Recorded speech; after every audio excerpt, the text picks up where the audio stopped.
Hello there, ladies and gentlemen, Mole Trap here, coming at you with game number 3 of Group B of 2004 ever OSL. And this is a match between Midas and Goodfriend, who you just saw had a little bit different name that I didn't actually recognize, but this is supposed to be Goodfriend that we're playing right now. So we'll see in a moment. There's Midas. And he's going to be the yellow or orange, I guess, turn on the right side of the map. And oh no, are we going to have similar color match? No, we got teal turn on the bottom of the map. It's going to be our friend Goodfriend. Yeah, I didn't recognize that ID as one of his IDs that we saw at the beginning, but this is Goodfriend. It's his Korean name there. In any case, real quick. If game 2 did not go up before this one, then I'm sorry. It means I don't have a VOD for it. I have half a VOD. I can upload that if you want, but it's from like an old torrent that I had downloaded years ago, and the torrent never finished. So I actually tried to record the game between Goodfriend and Reach, which was game 2 of this group, and halfway through the VOD, halfway through the game, it's screwed up and like jumped forward 7 minutes, and I was like, wait, what is happening? He didn't have a third base, and then like all of a sudden it jumped again, and then it just quit entirely, and so I couldn't even finish the game. So apologies for that. So if you haven't seen game 2 yet, it may never happen. I just haven't been able to find anywhere else that has the VOD. So apologies for that. That will maybe be the only game I don't do for this whole series, but I guess I could upload the half commentary, I guess. In any case, let's focus on this game for now, though. We got Midas, like I said, on the right side. We've got Goodfriend on the bottom. And I've already talked a little bit about Midas. If I don't get to cast game 2, I'll talk a little bit about Goodfriend real quick as well. Pretty strong player. I wouldn't say he's favored in this tournament, but he's been very, very strong. He's coming off of 4th place in the last 2 MSLs at this point in time. So very, very strong player. If he can get to the semifinals in 2 major star leagues in the last year. He actually also was in the round of... Actually, I don't know how if he got round of 16 or round of 8 in the previous... I think it was just the round of 16 in the previous OSL. So he actually got seeded into the dual tournament for this OSL. If you get top 3, you get seeded into the OSL. But he got into the dual tournament. So pretty strong Terran player here. Has to do a lot to stand himself out from the crowd of Terrans in this OSL, though, if I remember correctly, 11 Terrans, I think.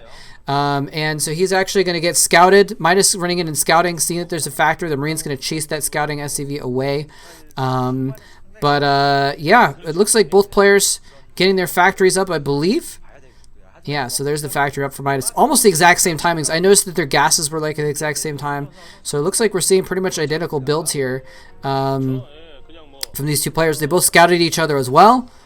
Although, Midas... Wait.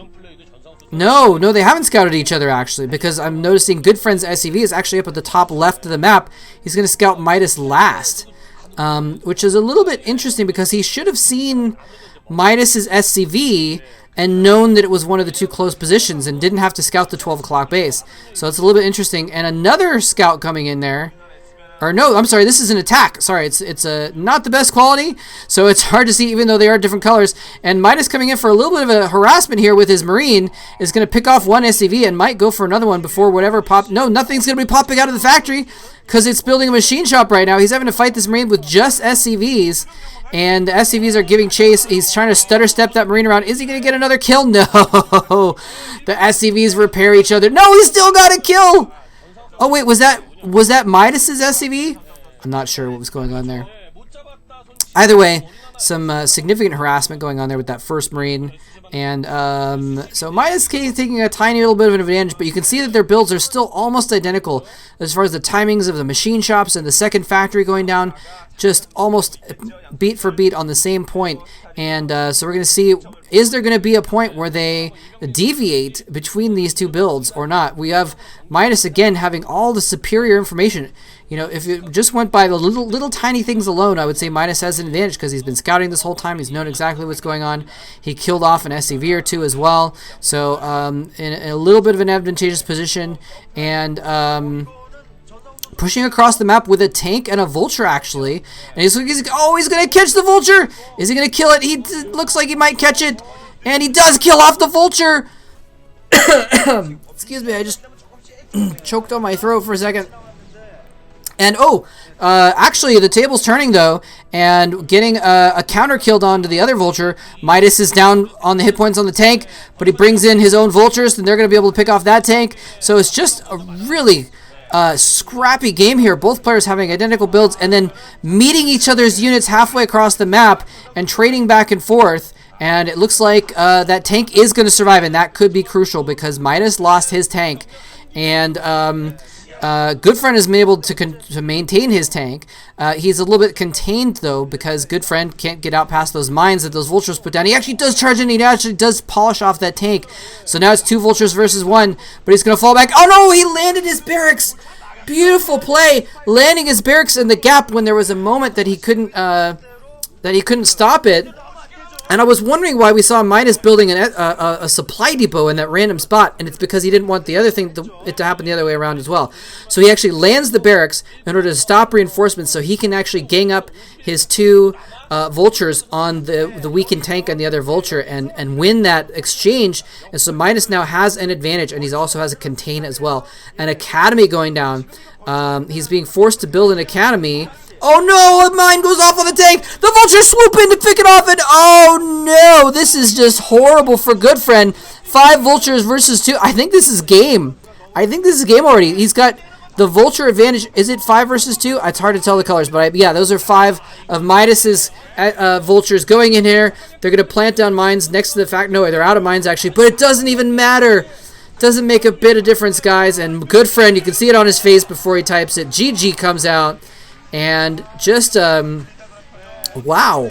I mean, this is this is the story of just dying to a paper cut, basically, where, you know, he lost a little bit on that early battle and had to retreat a little bit and then lost a little bit more. And then the killing blow came when he actually was a little bit ahead in the tank count, and Midas landed that barracks, took out his only tank, and then it was just downhill from there. And losing that last tank, by the way, running out a little bit too far when there was mines and taking a tank hit to the mines. And then the tank, he was trying to right-click his whole army back into his base. He should have been attacking forward with the vultures to try and protect the tank and try and pull the tank back. But instead, the pathing, I believe, just pathed. I'm going to have to go back and take a look at it. But I believe the pathing just like pathed that tank into the corner instead of back into his base. And so...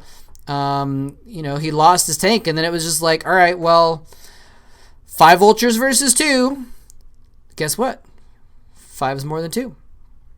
Yeah, anyways, so I'm just watching again now, and yeah, I don't know if it was a pathing issue or just miscalculation, but the mine hit the tank and the vulture. So, well, so Midas is going to pick up a game back up after losing his first game to yellow. He's going to be at 1-1, so that keeps him in the running to potentially win his last game and get a 2-1 record and be in the top players.